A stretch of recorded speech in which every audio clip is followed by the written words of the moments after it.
Senhoras, senhores, queridas irmãs, queridos irmãos espiritistas, caras amigas e amigos que nos acompanham pela Web TV, nossos votos de muita paz. Aproximando-nos do Natal, estamos desenvolvendo as nossas campanhas para lograrmos fundos na distribuição de 5.000 cestas básicas. Desde já, estamos trabalhando na certeza de que não apenas conseguiremos distribuí-las, mas também ampliar as atividades habituais de socorro, através do qual a base filosófica e moral da doutrina espírita, que é a caridade, mantém-se dirigida em todas as oportunidades em nossa instituição. No momento, como dissemos nas 3 reuniões anteriores, estamos distribuindo listas de Natal. A lista, como o nome diz, constitui-se de uma página que nós publicamos, a pessoa leva para casa, solicita ajuda a amigos ou anota qualquer valor e antes do Natal traz para podermos transformar nos víveres. E outras atividades durante os próximos dias estarão sendo apresentadas para o nosso labor em favor dos necessitados. E à noite de ontem, a nossa mentora espiritual, Joana de Ângeles, escreveu a mensagem natalina. Há 70 anos, no mês de setembro, ela escreve uma mensagem a respeito do Natal. O título da mensagem que digitamos hoje é Glórias do Natal.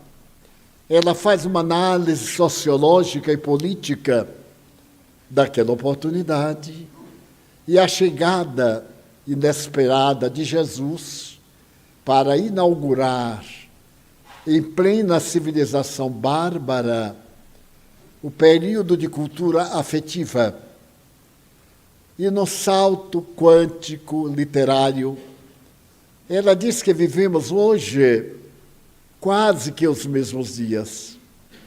Naquela ocasião, o Império Romano dominava praticamente o mundo conhecido. Hoje, as grandes potências governam-nos direta ou indiretamente. Havia guerra também hoje. Havia a epidemia de Otaviano, uma peste, também hoje. Havia o suborno, a degradação, a ditadura dos maus princípios, também hoje. E então aqueles são dias semelhantes aos nossos, havendo uma pouca evolução de natureza ético-moral. As criaturas variamos de biótipo, mas perseveramos nos mesmos costumes dos quais ainda não conseguimos libertar-nos. Temos um verniz de cultura, de ética, de civilização. Mas a nossa realidade está muito longe desta grande horizontal tecnológica, científica, que nos fascina como o ápice da criação.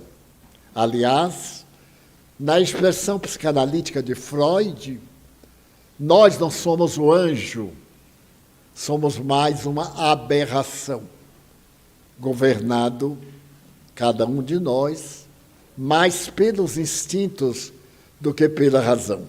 Veio Jesus e conseguiu sensibilizar o mundo Nossos velhos hábitos estabeleceram normativas logo depois que nada tinham a ver com a pureza do seu evangelho. No dia 13 de julho do ano 313, o então imperador estabeleceu que a religião ia fazer parte do império, e Roma pagã transformou-se em Roma cristã. E, por consequência, ao invés de vivermos o cristianismo, vivemos uma doutrina teológica intitulada Católica Apostólica Romana.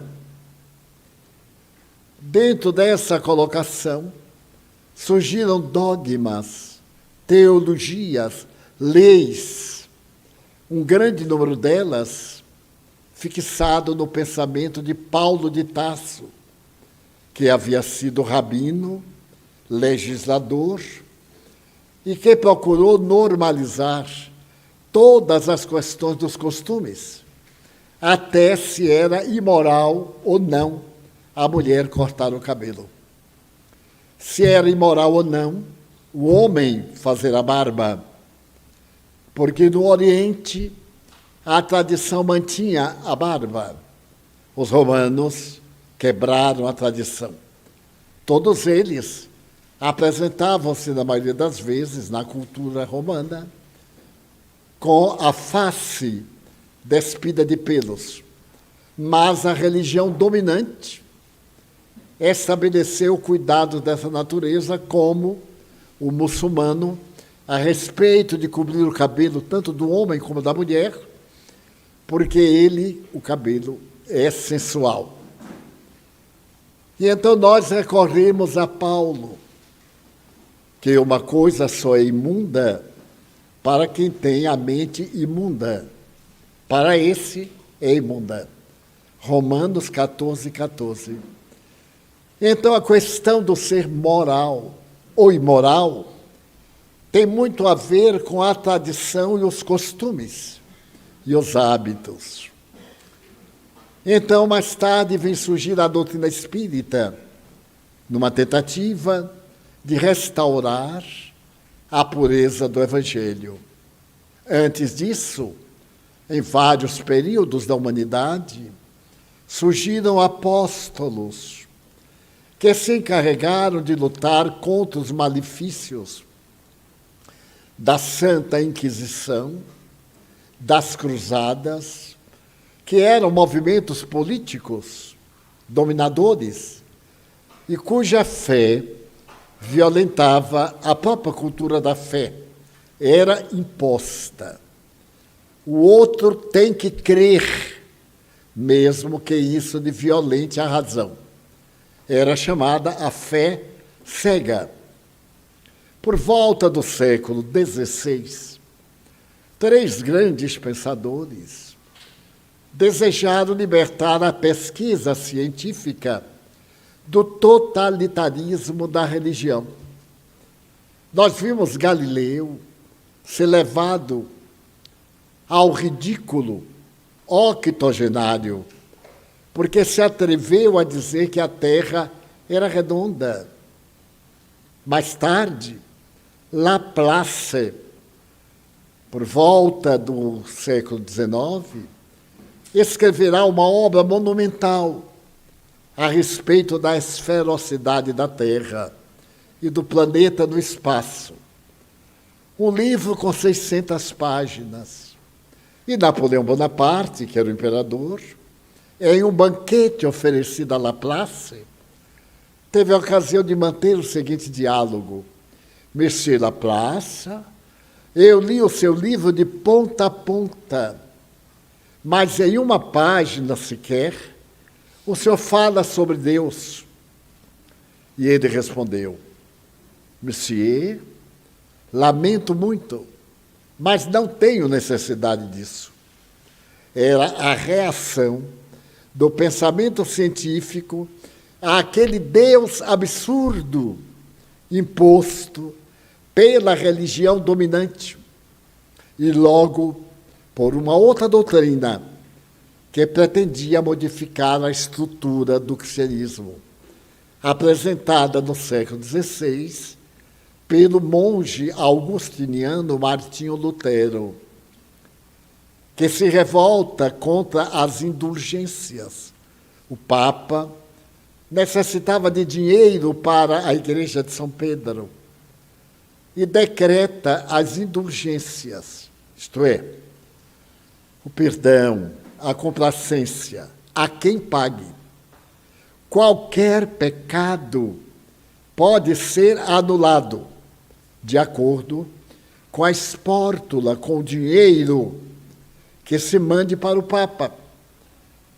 Por exemplo, homicídio, fratricídio, infanticídio, guerra e qualquer tipo de degradação moral tinha um preço. Então, certo Pedro saiu pregando pelas cortes europeias o perdão a todos e quaisquer crimes. O monge Martinho Lutero rebelou-se, porque era mais do que imoral. A salvação dependia do dinheiro. E então ele protestou, daí a palavra protestante, e colocou na porta da igreja 92 questões que o Papa não soube responder. O Papa o excomungou, os príncipes alemães apoiaram, e quando o pensamento luterano passou para a Suíça, na fronteira com Genebra, de imediato, o homem mais sábio da Suíça, Jean Calvino, apresentou vários erros no trabalho de Lutero e nasceu o calvinismo. A doutrina, viajando até Zurique, recebeu um protesto de outrem e hoje são 2.000 denominações nos Estados Unidos. Que fertilidade tem a cabeça humana! Quando Jesus disse apenas uma coisa, que vos ameis. Pronto. Mas para que nos amemos, nós colocamos tantas injunções que mandamos matar em nome do amor. Então a história, que não vem aqui ao caso, é uma colcha de retalhos de problemas religiosos, chegando a ponto de a igreja ser mais forte do que Jesus. Porque a partir de 1880, no grande concílio ecumênico, o Papa foi nomeado como infalível, nomeado pelos cardeais. É tudo um jogo de interesse. E se tornou infalível. Em 80 cardeais, apenas um discrepou e fez um grande discurso. Claro, foi excomungado e se manteve o Papa até hoje, apesar da nobreza dos últimos papas, a partir de Pio XII, até agora o Papa argentino. O que ele falar em matéria de fé é infalível, nem Deus pode modificar. Me dá vontade de rir, porque o efeito é maior do que a causa. Nós dissemos para Deus, olha lá, negativo, senão a gente lhe derruba daí já. Então vieram os espíritos que não têm medo de ninguém. Quando o Papa João Paulo II estava celebrando no Vaticano, uma jovem milanesa entrou no transe em plena missa e a retiraram da igreja, fizeram exorcismo, mas o espírito, que não se dizia Satanás, se dizia um cardeal da igreja, por mais que tentasse expulsá-lo, ele não saiu. O próprio João Paulo II veio até a parte exterior da igreja, sob as arcadas imensas, e tentou dialogar, expulsar. E o espírito também não saiu. Porque eles são à vontade de lá para cá, já que este é um planeta de efeitos. O mundo da causa é paranormal, é metafísica, é extracerebral. Então os espíritos vieram e tentaram resolver a questão, convidando-nos para uma vida única. Encarnado ou desencarnado é a vida. No corpo ou fora dele é a vida. No Japão ou em Beirute é a vida. E graças a isso estabeleceram como base da salvação. Mas não é do reino dos céus, não. Eu me salvo, eu me dignifico, eu me torno completo pela caridade. A ação do amor pleno. Daí, a caridade do Espiritismo ser o essencial. A caridade física. Em países onde os governos não cumprem seus deveres, por exemplo, nos países nórdicos, não se pode fazer caridade, porque não existem problemas socioeconômicos. Quando eu fui para a primeira conferência na Dinamarca e falei sobre caridade, tive que explicar demoradamente, porque não tem pobre. Na Finlândia, não tem pobre. Na Suécia, não tem pobre econômico, tem pobres morais. Piores. A devassidão, a drogadição. Daí a caridade deixa de ser da comida, mas da dignidade. Transformar os indivíduos de pedintes em trabalhadores, de miseráveis em cidadãos. Essa é a caridade. Daí, toda e qualquer instituição espírita, a primeira preocupação é a caridade. Com os desencarnados que nos perturbam, que nos afligem, que nos cobram o mal que lhes fizemos. São as comunicações mediúnicas. As sessões chamadas de desobsessão. Aquelas nas quais dialogamos com os espíritos perversos, com os espíritos ignorantes, com os espíritos ainda materializados, angustiados, pensando que estão presos na matéria. São as nossas reuniões ditas de caridade, porque os libertamos. E de imediato as reuniões de educação mediúnica, as de caridade, em que os mentores vêm falar conosco, os familiares, aqueles seres a quem amamos. É tão fascinante e tão verdadeiro que eu me encontrava em Uberaba, na reunião mediúnica do Chico Xavier, às quartas-feiras. Como eu morava em Salvador, até hoje, eu era um membro correspondente. Toda vez que eu fosse em Uberaba, eu tinha direito a frequentar a mediúnica. E numa noite inesquecível, o Chico entrou em transe e me falou textualmente assim: Divaldo, você esteve no Paraná no mês de junho do ano de 1954. Isso era 1982. E quando você foi a Mandaguari, os amigos receberam-no. E você estava saindo do campo de aviação, porque não tinha aeroporto. Era um avião Douglas. E você disse aos amigos dessa viagem: eu senti a companhia do espírito Lins de Vasconcelos. E à medida que ele foi falando, eu recordei uma coisa que fazia tantos anos, e o momento de uma conversação menos grave.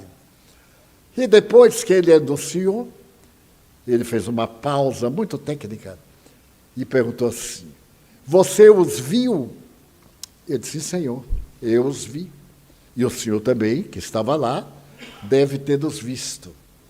O Espírito sorriu e me disse: pois é, você viu-os a eles, mas a mim você não me viu. Você viu? Eu disse: não, senhor. Tanto assim que não me referi. Eu disse: pois é. Eu sou o bispo, Dom fulano de tal, da cidade tal, próxima a Mandaguari, porém no estado de São Paulo. E a minha tarefa é prejudicar você. Eu odeio, assim, bem calmo, desses ódios calmos, né? Porque tem o ódio histérico e tem o ódio calmo, gelado. Eu odeio. Nós temos uma dívida de 1884. Eu procurei ver, não me lembrei. Essa eu não consegui lembrar. E então eu tenho a tarefa de impedir o desenvolvimento das suas divulgações espíritas, principalmente naquela região que é minha. Eu ali continuo, como Sua Excelência, o senhor bispo, fulano de tal. Eu fiquei estarrecido, porque jamais eu poderia imaginar que alguém iria se preocupar com aquilo que eu fazia, divulgar bom ânimo, narrar histórias, convidar pessoas a que se modificassem, divulgando, naturalmente, a doutrina que eu esposava.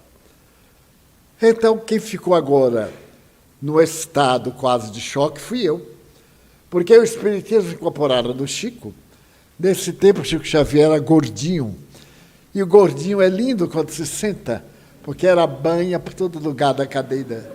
O magro não, fica aquela coisa seca, aquele galho de árvore. Então ele estava esparramadinho, e eu olhei e vi o bispo. Vi o personagem. Ele disse: agora você me viu, não foi? Eu disse: foi, sim, senhor. Porque eu me concentrei para você ver-me. Eu condensei as energias do meu campo vibratório. Olha que rolo! Do meu campo vibratório, e você entrou na minha onda. Eu digo: nossa, que complicado, mas o que importava para mim é que estava vendo. Sobre a mesa havia um vaso com muitos lápis apontados para Chico psicografar. Ele pegou um lápis, levou à boca e fumou, literalmente, porque produziu fumaça. E eu disse assim: senhor bispo, não abandonou o vício, hein? Me aproveitei, eu não sou de me vingar. Eu só procurei descontar um pouquinho. Isso é para você ver que eu ainda sou mais físico do que espiritual. E ele disse: é uma pena, mas eu vou matar você. Eu digo: é natural. A morte é um fenômeno biológico, vai acontecer comigo, como com todo mundo, e o senhor vai ter a vanglória de achar que foi o senhor, mas não foi, não. Nem se preocupe que eu não me impressiono. Não tenho medo de morrer, não tenho medo de espírito, sou uma pessoa que não tem medo. Viajo a sós pelo mundo inteiro. Eu já havia viajado em 50 países naquela época. Já havia proferido palestra em quase 30 idiomas diferentes, com intérpretes. Então, o senhor não me assusta. Meus amigos, acreditem se quiser, não muda nada. Então, eu vou lhe dar uma demonstração. Você lembra da rua Marquês de Abrantes, número 19, apartamento 1212? Eu lembrei imediatamente. Eu me hospedei nesse apartamento 30 anos. Era a residência de uma funcionária do Banco do Brasil. Naquela época havia 2 funcionárias apenas do Banco do Brasil. Dona Celeste Mota e Dona Amélia, que residiam naquele prédio do Banco do Brasil, do Rio de Janeiro. E eu era hóspede da Celeste. Então o espírito parou sorriu sarcástico e disse, nesse tempo, lá no Rio, Dona Elizabeth Kittmann era a organizadora das suas conferências. Reservava os auditórios, fazia divulgação, antecipado. E eu chegava, proferia as palestras, voltava a Salvador. E nós tínhamos um movimento, inclusive, os amigos da Mansão do Caminho, fichados, que contribuíam, padrinhos das nossas crianças, que nos ajudavam a mantê-las. Nós chegamos a ter 130 crianças de uma vez e mais de 10 adultos para nos ajudarem. E mantê-los necessitávamos de ajuda. Os padrinhos colaboravam. Foi um período próprio para a mentalidade da época. E ele me disse, estou certo? Eu digo, está, sim, senhor. Pois bem, no dia X, eu já não me lembro, pela manhã, você estava conversando com Dona Celeste na hora do café. E ela estava muito magoada com você. Eu procurei reviver e não me lembrava. Eu disse, mas se ela estava magoada, não demonstrou. Como é que você se hospeda na casa de alguém que está magoado com ele? É falta de dignidade. Na hora que percebeu a mágoa, pega a sua escova de dentes e vai embora. Mas aí eu procurei lembrar e ele disse, sabe por quê? Por uma questão que você nunca percebeu. Eu disse, realmente não percebi. Era ciúme. Você sabe como são as mulheres? Eu disse, não sei não, senhor. Eu sou solteiro. Ai, o espírito riu, não aguentou. Porque olha que aguentar a mim não é fácil. Então, uma tinha ciúme da outra. E eu, como idiota, nunca notei. Porque mulher tem ciúme, uma matando a outra e rindo, né? Então, como riam muito, se abraçavam muito, se matavam muito, eu nunca notei. E então ele disse, pois é. Naquele dia narrou o incidente que realmente houve. E quando eu percebi, a senhora estava muito lívida, pálida. Aquele pavor de morte. Eu me assustei, porque não sabia o que estava passando. Levantei-me, fiquei de pé, e ela também. E então ela começou com um tema muito impróprio. E eu me vi constrangido para dizer o que devia, porque eu vou de mansinho, mas digo o que eu penso. Falei e gerou uma pequena altercação entre nós dois. Eu nunca tinha discutido com ela, mas nesse dia, porque ela fez referência pouco digna à outra, eu tive que ser honesto, dizer, não, senhora, não admito que a senhora fale de minha amiga, como não admito que ninguém fale comigo da senhora. E aí a coisa, em bom tom, em tom de cavaleiro, Pau da Lima com o Rio de Janeiro, era um equilíbrio. E ela ficou tão próxima de mim, e pôs o meu dedo, eu afastei. E ela foi avançando e eu afastando. Nós estávamos no 12º andar, era o apartamento 1202. E eu estava de costas para a janela. O Espírito disse o seguinte, era eu que estava falando através da boca da Celeste. Muita briga entre nós, tem Espírito no meio, viu? Primeiro botem para fora e briguem depois. Porque eles fazem coisas incríveis. Mudam nosso raciocínio, nosso emocional, por uma lei de afinidades. Mas quando estava assim, eu vi uma voz que não identifiquei, dizendo assim, cuidado, porque eu estava bem à janela, qualquer empurrão, eu tomava. E o Espírito disse, eu queria matar você naquele momento.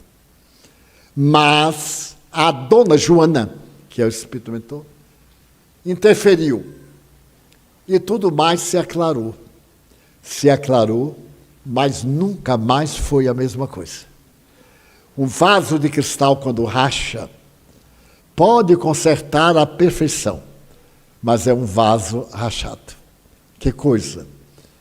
Nós continuamos excelentes amigos.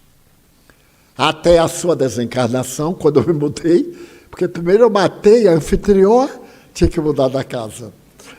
E hoje ela nos ajuda muito, porque ela dirigiu um lar na Baixada Fluminense, uma senhora notável, que se tornou espírita.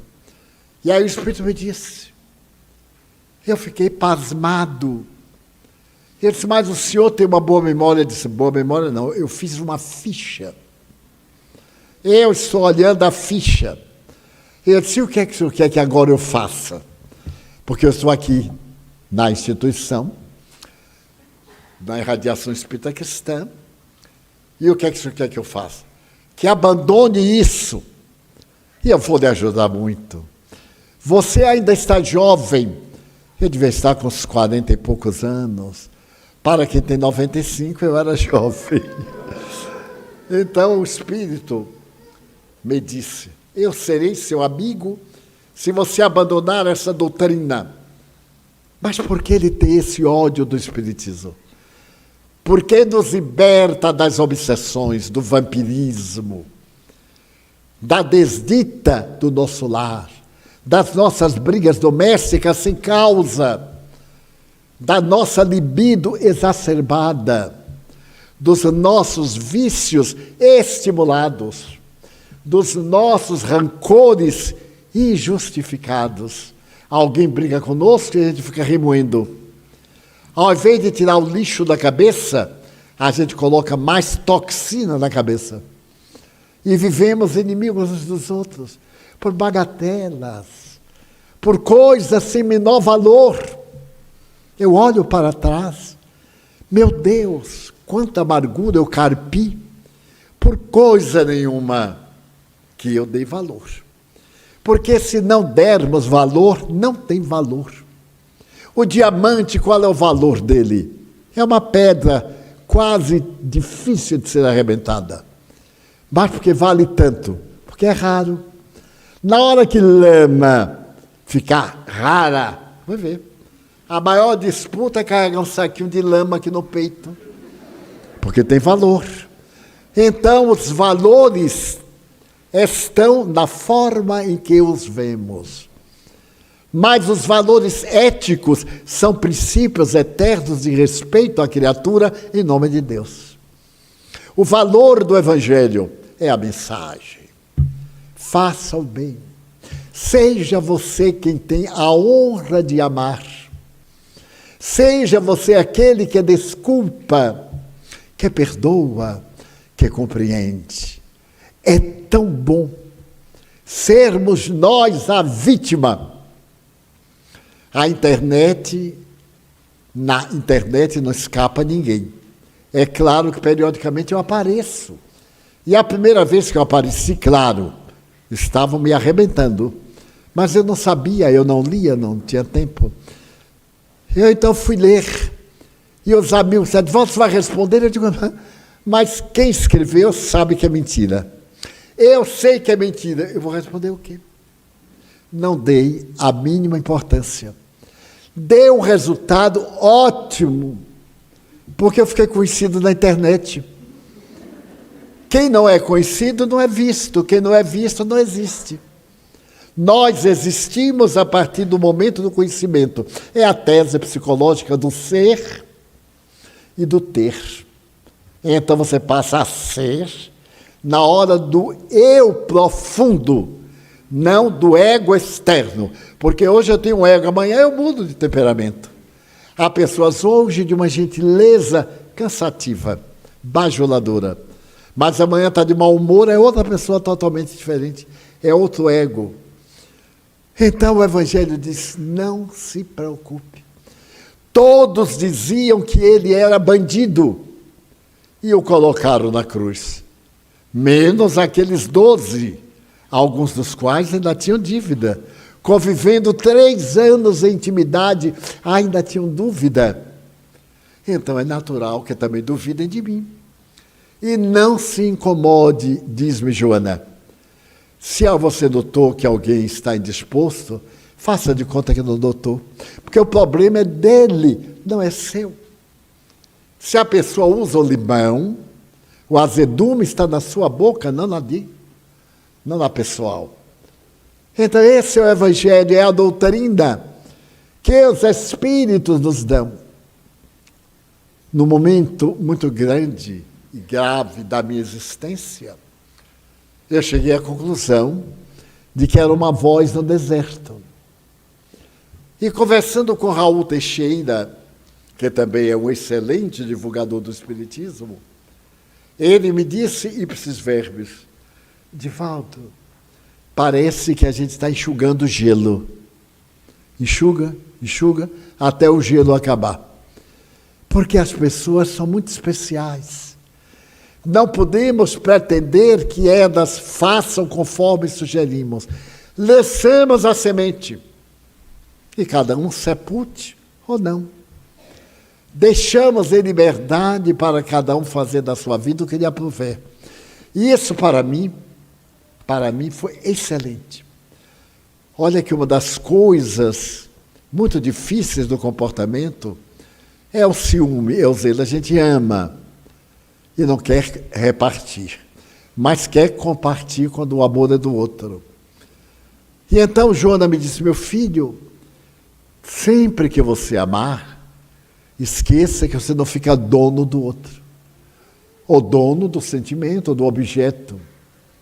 Aprenda a amar, ficando contente de ver a pessoa feliz. E eu então dizia, mas eu fico feliz da pessoa que eu amo se divertir com outra? Ela disse, porque você o ama ou você o quer? Querer não é amar. Desejo não é felicidade. São necessidades biológicas e emocionais. E então, lentamente, eu fui treinando. Eu tinha muito ciúme, não dizia nada, mas curtia rindo. Até a hora em que eu digo, mas eu vou morrer. Do que adianta reter. À medida que eu retenho, eu perco a pessoa. O importante não é dominar, é ser amado. E fui mudando.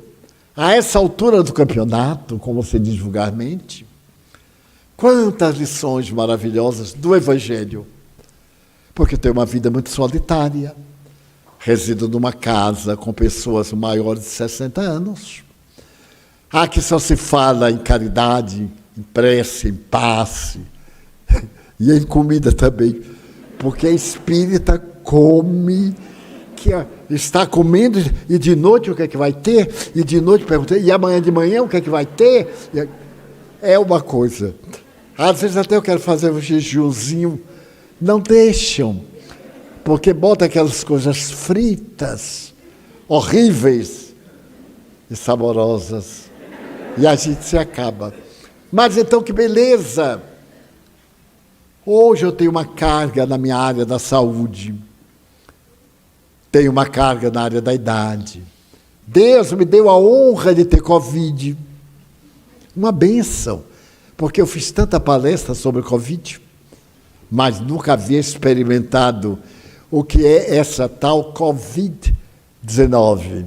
Podia ser 20, mas é 19. E até hoje. Então, quando eu lembro do Evangelho, quando eu venho para aqui, há uma alegria. O Mário diz assim, jovial, detesta falar, né, Divaldo? E então, os males passam. Tudo, quaisquer problemas. Tive parada cardíaca, tive câncer, tive tudo que todo mundo tem. Não me queixei e venci todos. Tive até parada cardíaca, até morte clínica. Olha que chique. Mas impressionante. E não desencarnei. Momento houve que eu fiz testamento, eu acho tão chique. O testamento de Bebete agora, né? Bebete é a Rainha Elizabeth. Já estão brigando, porque um quer o palácio de Sussex. Eu não quero nada, eu amava a ela, não as coisas dela. Então, essa presença da libertação, de vir para aqui, de ver os irmãos, de ouvir a pessoa sofrida. E quantas vezes a pessoa está me contando sua dor, e eu estou dizendo, é exatamente o que eu sinto. E aí eu vou me aconselhar, dando conselho às pessoas. Eu digo, faça o seguinte. E digo para mim, chegar em casa, vai fazer exatamente isso, viu? E a pessoa diz, esse Divaldo é tão difícil. Eu digo, eu sei que é difícil, porque eu também já tentei. Mas então eu vejo chegarem os espíritos transparentes, luminosos, como as fadas da Walt Disney, e aplicam passes. Na hora que nós encerramos para os passes, a sala fica com algumas centenas de pirilampos, verdadeira chuva de pirilampos, beneficiando. Vejo em alguns que eles se acoplam do órgão que está doente. E muitos familiares queridos. Eu fui a uma penitenciária. No passado, eu fui a umas 30 penitenciárias do Brasil. E todos os leprosários que havia no Brasil eu visitei. E na hora que eu cheguei, entrei, e um amigo disse, Divaldo, você está vendo muitos obsessores? Eu então disse, não. Estou vendo muitas mães penalizadas com os filhos. Os obsessores vieram antes, empurraram-nos no abismo e agora estão locupletando-se. Mas as mães estão aqui chorando, ajudando, e de fato, eu estava terminando uma conferência na penitenciária do Rio de Janeiro, um domingo pela manhã, e um presidiário estava com o jornal na mão. Naquele tempo era o Diário da Manhã. E eu falei, ele não levantou a vista do jornal o tempo todo.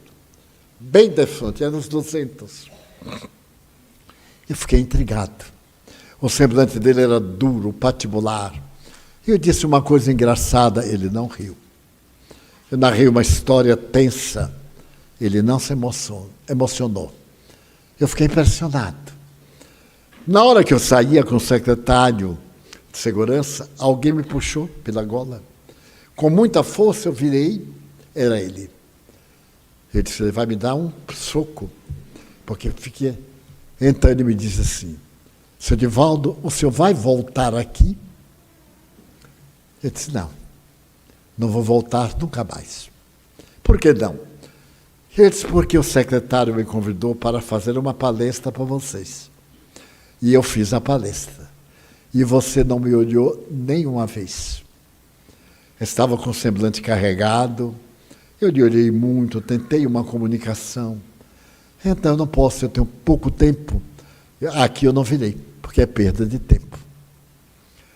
Mas eu falei de propósito. Ele, então, me segurou e disse, e se eu lhe pedir que volte? Eu digo, se você me pedir que volte, eu voltarei. Então, seu Divaldo, volte. Ele disse, mas você não se comoveu? Ele disse, não. Eu não tenho mais lágrimas. O fogo do ódio queimou-as. E agora eu respiro o ódio na expectativa da vingança. E a sua voz me dulcificou. Se eu pedir que o senhor volte, o senhor volta. Era 11h30 da manhã. Eu disse, vamos fazer o seguinte. Pode ser que eu morra, pode ser que você morra, pode ser que não tenha mais oportunidade. Vamos continuar agora? Ele foi tomado de surpresa de secretário. Eu poderia atender o rapaz ali, era o refeitório. O secretário disse, pode, perfeitamente. Aí eu puxei e disse, aqui estou de novo. Só que agora você que vai falar para mim.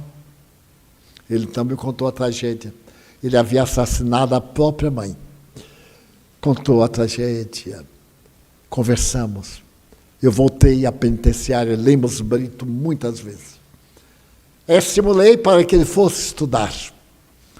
Ele estudou, fez o ginásio, fez advocacia, tornou-se um brilhante criminalista para defender-se e defender os outros.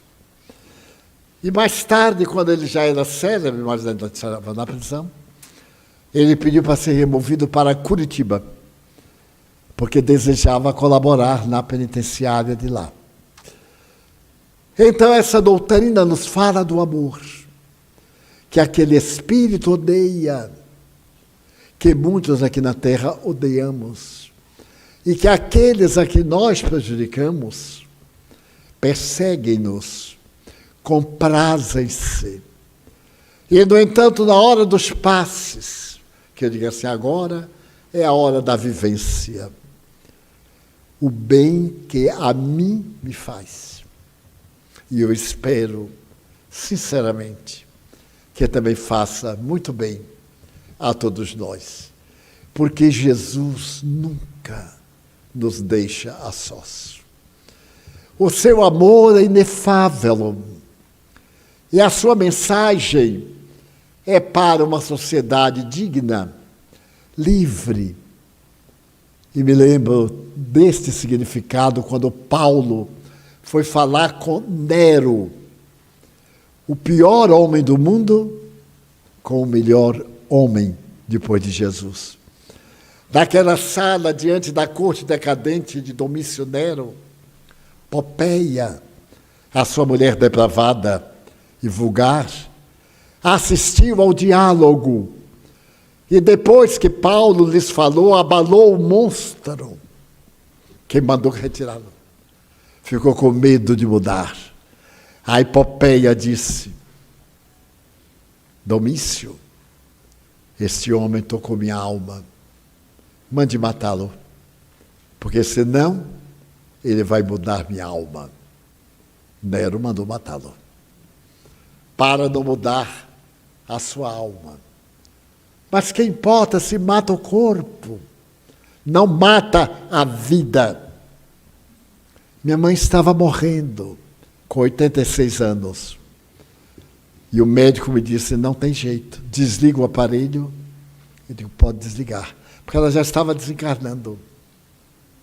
Então eu peguei na sua mãozinha, magra, e ela me olhou demoradamente. Eu era apaixonado pelos olhos de minha mãe, olhos verdes. Eu vou comprar um artificial e vou guardar. Depois que eu morra, bota no meu caixão para eu chegar no além de olho verde. Mas então, eu estava dominado pela dor, porque era minha alma gêmea. Ela me dizia assim, Di, meu filho, tome conta de sua irmã. E a senhora sabe que eu vou fazer isto. Di, assim que eu adquira a consciência, eu vou voltar, meu filho. Eu vou voltar para tomar conta de você. Você é tão sozinho. Eu digo, não, mãe. A senhora está equivocada. Eu tenho uma família enorme. A família que passou pela Mansão do Caminho. E amigos, eu tenho amigos que valem mais do que irmãos. Ela sorriu e disse, apesar disto, quando eu o vejo sozinho, eu pedi a Deus que me dê a alegria de tomar conta de você, dedicar a minha vida a tomar conta de você, assim que eu despertar.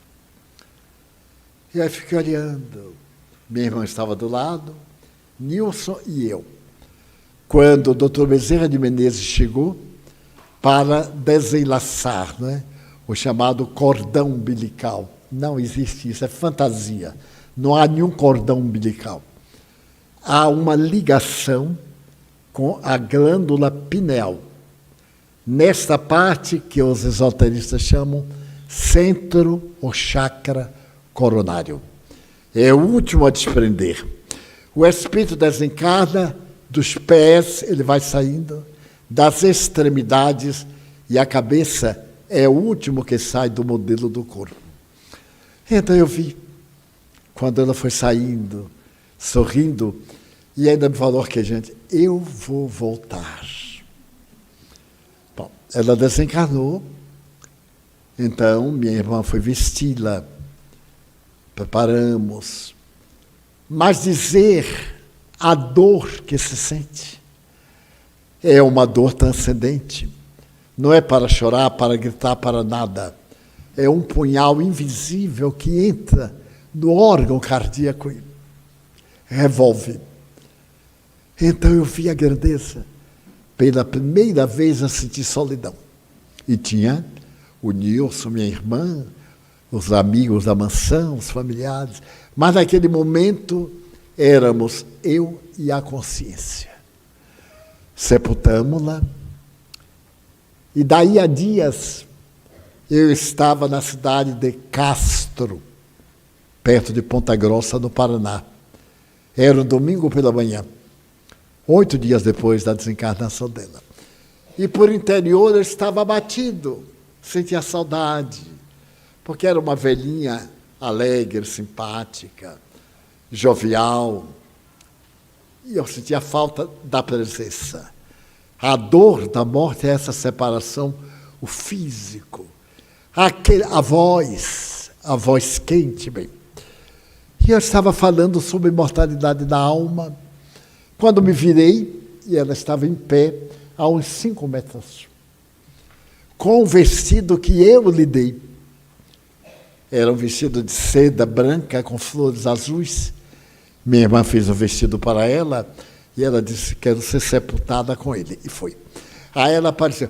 Eu tive um choque, porque eu a vi real, material, com o cabelo penteado para trás, a polpa. Ela virou e riu, era linda. Minha mãe era linda, é de família. Aí ela disse assim: diga, meu filho, que ninguém morre. Voltei, meu filho, você nunca mais vai sentir solidão. Aí eu engasguei, fingi uma tosse, porque ninguém está sabendo. E ela disse: fale, console os que têm saudade. Então, eu não sei se mandei brasa ou se mandei mesmo brasa em lenha, mas falei como nunca. E a partir de então, não teve um dia, desde 1972, que ela não me apareça, na hora que eu deito e na hora que eu levanto. E ela é sempre alegrinha. Já orou? Eu digo: mãe, estou chegando agora. Ore. Você não sabe se vai chegar até o entardecer. Eu digo: nossa, que esperança.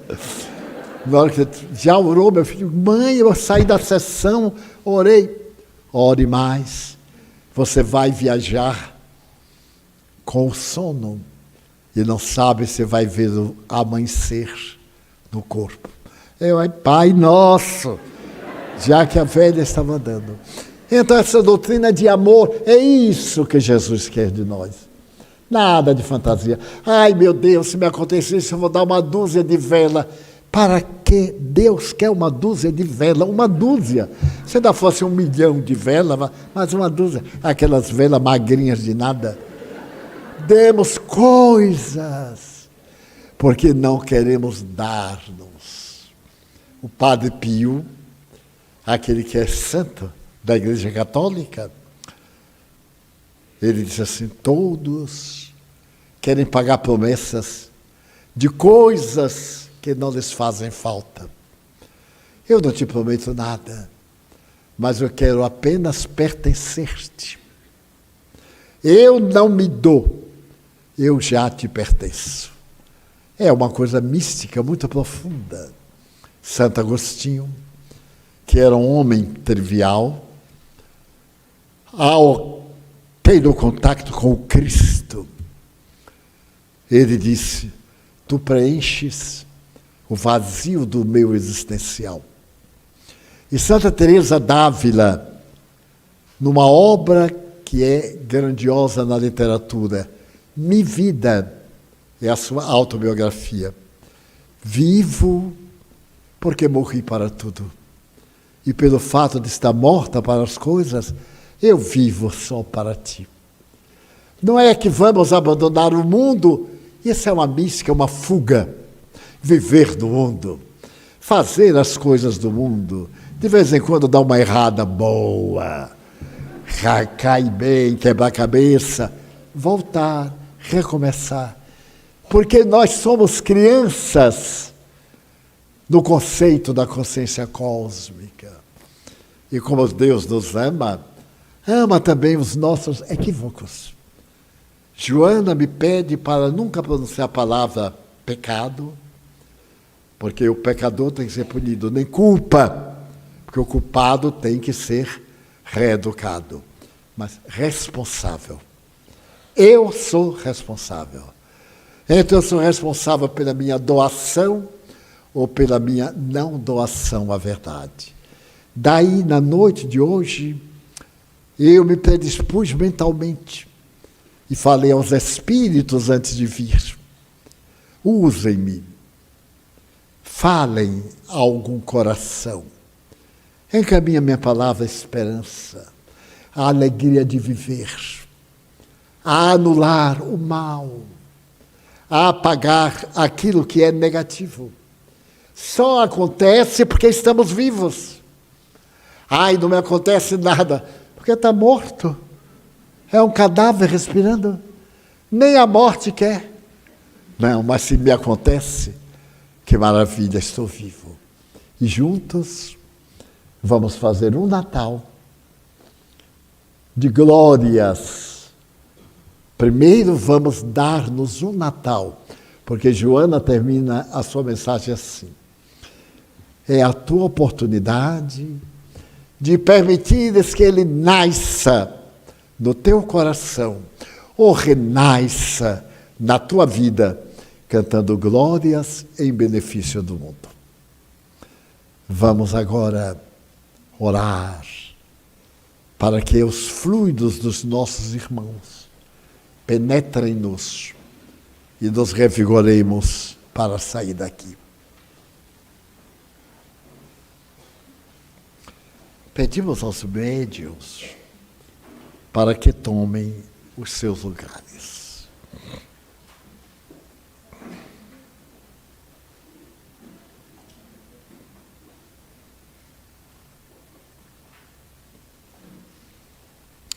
Quem desejar as listas, terminada a reunião, pode procurar aqui e assim, à frente.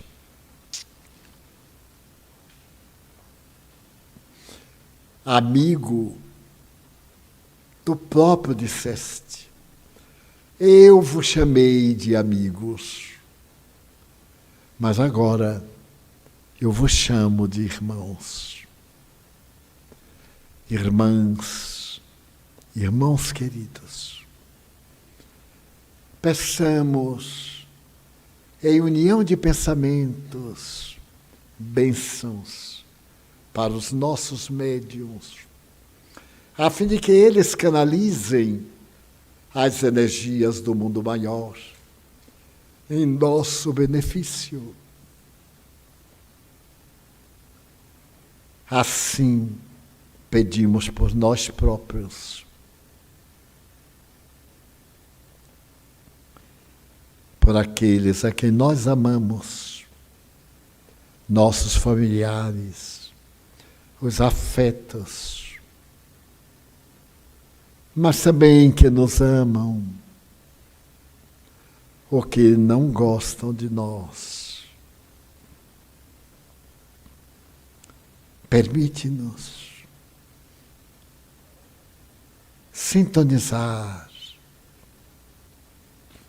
com os compromissos do bem e avançarmos intimoratos pela senda libertadora. Lembramo-nos dos suicidas, dos depressivos que pensam nessa porta equivocada, nos doentes, em particular portadores de doenças cruéis, nos espíritos que se comprazem no mal.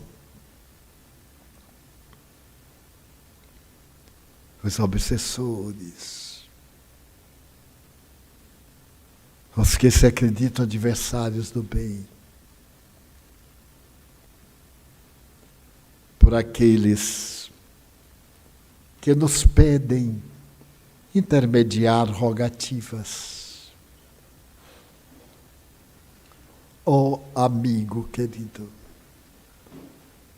pela nossa paz, a paz doméstica, a paz do Brasil, a paz no mundo.